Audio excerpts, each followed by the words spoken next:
Hello friends, welcome to my channel বৈদিক planet. কেমন আছেন আপনারা? আশা করি সবাই খুব ভালো আছেন, সুস্থ আছেন, শান্তিতে আছেন এবং যে যার নিজের জীবন আনন্দে অতিবাহিত করছেন। বন্ধুরা, আমার এই চ্যানেলে সহজ বাংলা ভাষায় বিভিন্ন প্রকার হিন্দু শাস্ত্র যেমন বেদ, উপনিষদ, পুরাণ, রামায়ণ, মহাভারত, গীতা ইত্যাদি বিভিন্ন প্রকার ধর্মগ্রন্থ নিয়ে আলোচনা করা হয়। আপনারা যারাই শাস্ত্রগুলি সম্বন্ধে জানতে ইচ্ছুক কিন্তু পড়ার জন্য সময় পান না, তারা এই চ্যানেলের ভিডিওগুলি দেখতে পারেন। বন্ধু, আপনি এই ভিডিওটি দেখছেন মানেই আপনি আধ্যাত্মিক জগতের মানুষ, হিন্দু ধর্মের প্রতি অনুরক্ত এবং আপনি অবশ্যই এটা মানেন যে গীতা, বেদ, পুরাণে লেখা কথাগুলি আজকের সময়েও কতটা প্রাসঙ্গিক। পুরাণ গ্রন্থে কথিত আছে যে ব্যক্তির বাড়িতে প্রত্যহ বেদ, পুরাণ, গীতা, রামায়ণ অথবা মহাভারত ইত্যাদি পাঠ হয়, সেই ব্যক্তির সমস্ত দুরবস্থা কেটে যায়। তার মনে এবং তার বাড়িতে পজিটিভ এনার্জি উৎপন্ন হয় এবং নেগেটিভ এনার্জি দূরে চলে যায়। তাই বন্ধুরা, আপনাদের কাছে অনুরোধ, ভিডিওটি স্কিপ না করে অবশ্যই পুরো ভিডিওটি শুনবেন এবং কমেন্টে আপনার মূল্যবান মতামত জানাবেন এবং চ্যানেলটি অবশ্যই সাবস্ক্রাইব করে রাখবেন এই ধরনের আরও নতুন নতুন ভিডিও পাওয়ার জন্য। তো বন্ধুরা, আজকে আপনারা শুনবেন বৃহৎ নারদীয় পুরাণ থেকে মাসোপবাস ব্রত। তো আসুন শুরু করা যাক। সুমধুর বচনেতে করি সম্বোধন, ঋষিগণে কহিলেন সুত তপোধন। আর এক ব্রত পুণ্য জানাই সবারে, অতি পুণ্যপ্রদ তাহা খ্যাত চরাচরে। মাস উপবাস ব্রত হয় তার নাম, সর্বপাপ মুক্ত তাহে কইলে অনুষ্ঠান। পাপীগণ এই ব্রত করিলে পালন, অবিলম্বে সর্বপাপে মুক্ত হয়ে যান।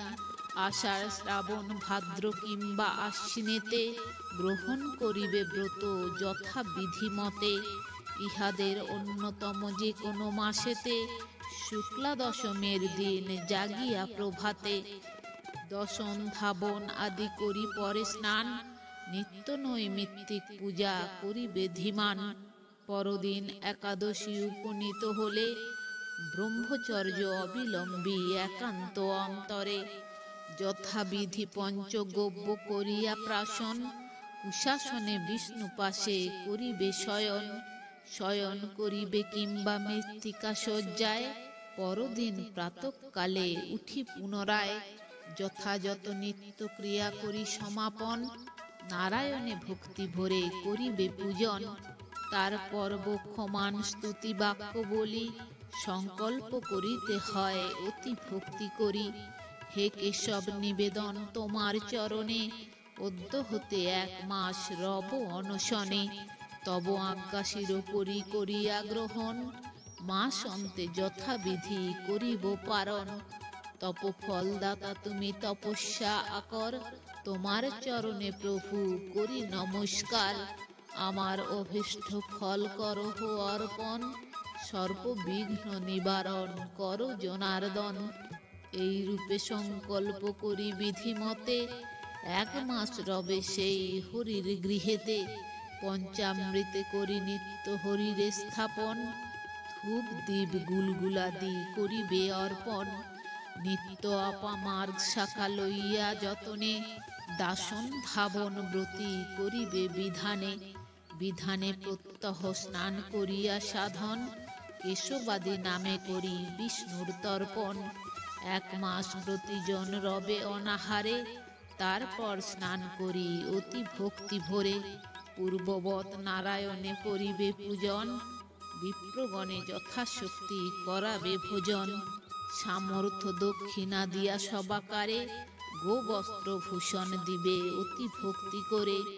এই ব্রত একমাত্র করিলে সাধন, বাজপেয় ফল পায় সেই মহাত্মন।